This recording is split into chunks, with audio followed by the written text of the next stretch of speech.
Hey fellow onces, today we have a really unique episode. My good friend SaltySalmon is going to share his private collection with us. It's not every day you get to peer into somebody's private collection like this, but a big shout out and thank you to my friend SaltySalmon.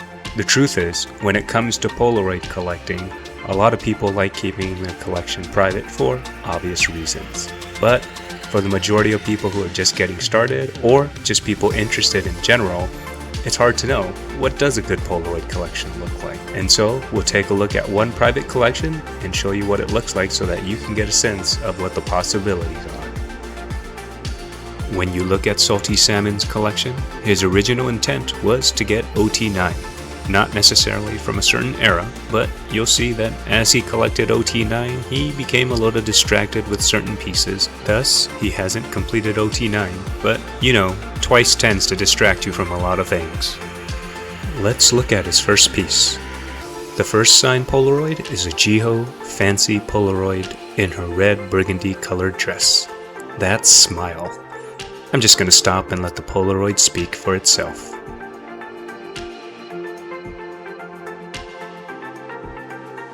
Next, we have the Nyan twins, as part of the Fancy collection.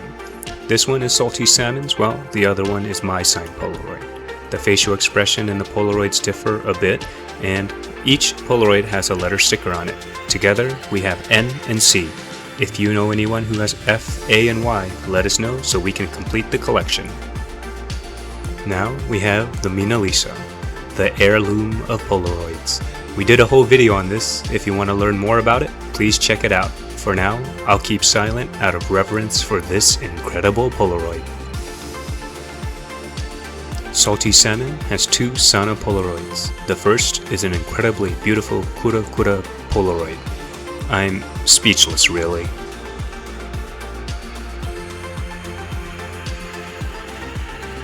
The other is another fancy era Polaroid.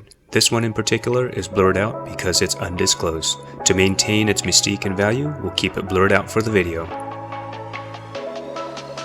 SaltySalmon has two undisclosed Dion Polaroids that he has very cleverly put into a large display case.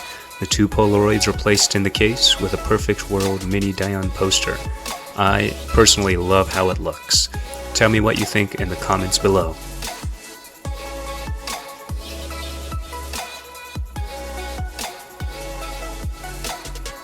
The first Tzuyu Polaroid to highlight in SaltySalmon's collection is the TwiStar 2018 Japanese Seasons Greetings.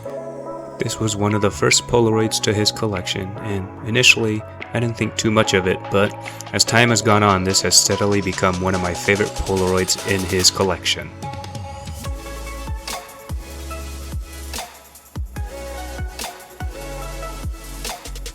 This is a Fanfare Tzuyu.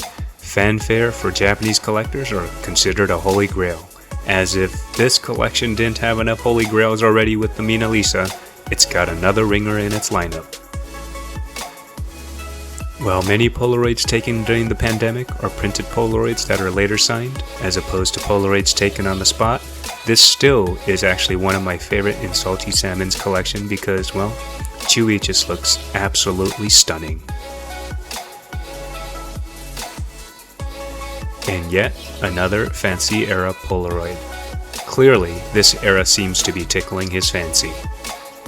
SaltySalmon might as well collect the 5 remaining fancy members to complete the collection. What do you guys think?